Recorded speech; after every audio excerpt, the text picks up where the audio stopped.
Hi guys, Amazon ప్రైమ్లో తెలుగులో stream అవుతున్న ఉదంతం మూవీ బాగుందా లేదా చూడొచ్చలేదనేది ఈ వీడియోలో మనం మాట్లాడుకుందాం.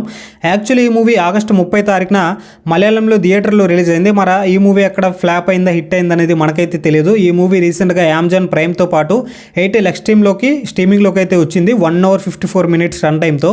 ఇక ఈ మూవీ నేను చూసాకైతే నాకు ఓకే అనిపించింది. ఓటీటీ కాబట్టి ఒకసారి ట్రై చేయొచ్చు అనిపించింది. స్టోరీ అయితే చాలా కొత్తగా ఉంది అండ్ కొన్ని మైనస్ పాయింట్స్ అయితే ఉన్నాయి. మైనస్ పాయింట్స్ ఏంటంటే హీరో వాళ్ళ చెల్లెలు అంజలి అనే ఒక క్యారెక్టర్ అయితే ఉంటుంది అనమాట. ఆ క్యారెక్టర్ చుట్టే మూవీ అయితే మ్యాక్సిమం రన్ అవుతూ ఉంటుంది.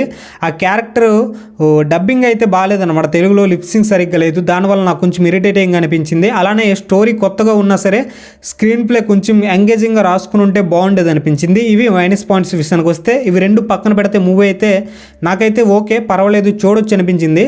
అండ్ ఇది నా ఒపీనియన్, మీరు కూడా ట్రై చేయండి. మీకు నచ్చొచ్చేమో నచ్చకపోవచ్చేమో, అది మీ ఒపీనియన్.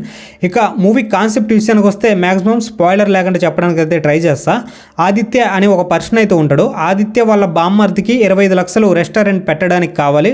అలానే ఆదిత్య వాళ్ళ తమ్ముడు జైల్లో ఉంటాడు. ఆ జైలు నుంచి బయటికి తేయడానికి బెయిల్ కోసం 10 లక్షలు కావాలి. అలానే ఆదిత్య వాళ్ళ చెల్లెలు అంజలి పెళ్ళికి కొంత డబ్బు అయితే కావాలి. ఇలాగా ఇన్ని ప్రాబ్లమ్స్ అయితే ఉంటాయి. ఈ ప్రాబ్లమ్స్ని సాల్వ్ చేయడానికి ఆదిత్య మీలో ఎవరు కరోడ్పతి అంటే మీలో ఎవరు కోటీశ్వరుడు అనే టైప్ ఆఫ్ షోకి అయితే వెళ్తారనమాట డబ్బులు సంపాదించడానికి. ఆ షోకి వెళ్ళి డబ్బులు కూడా సంపాదిస్తాడు. ఈ ప్రాబ్లమ్స్ మొత్తం సాల్వ్ అయిపోయాయి అనే టైంలో ఈయనకి ఒకరైతే ఫోన్ చేస్తారు. ఫోన్ చేసి ₹1,00,00,000 అయితే డిమాండ్ చేస్తారు. అసలు ఎందుకు ₹1,00,00,000 డిమాండ్ చేశారు, ఎంత డబ్బులు సంపాదించాడు, ఈ పార్ట్స్ మొత్తం మీరు చూడాలంటే ఈ మూవీ అయితే ఉదాంతం మూవీ మీరు చూడాల్సిందే. నేను మ్యాక్సిమం ట్రైలర్లో ఉన్నదే చెప్పా, స్పాయిలర్స్ అయితే అంత ఇవ్వలేదు. స్టార్టింగ్ పాయింట్లోనే ఇది ఉంటుంది కాన్సెప్ట్ అంతే. ఇక మూవీ అయితే వన్ టైం వాచబుల్, అంటే మరీ హిట్ లెవెల్లో మూవీ కాకపోయినా అబవ్ యావరేజ్ అని చెప్పొచ్చు. మూవీ అయితే ఆ స్క్రీన్ ప్లే కొంచెం ఎంగేజింగ్గా రాసుకుని ఉంటే మనకి ఇంకొంచెం బాగుండేది మూవీ అయితే. మీ ఓటీటీ కాబట్టి మీకు బోరింగ్ అనిపించిన సీన్స్ మొత్తం స్కిప్ చేసుకుంటూ మూవీ అయితే చూసేవచ్చు, కంప్లీట్ చేసేవచ్చు. ఎక్కువ రన్ టైం కూడా లేదు, జస్ట్ 1 hour 54 minutes ఉంది. అండ్ మూవీలో అడల్ట్ సీన్స్ కొంచెం మధ్యలో ఉంటాయి. ఈ మూవీ కూడా ఫ్యామిలీతో చూడడానికి అయితే అవ్వదు, సింగిల్గా చూసుకోండి మ్యాక్సిమం.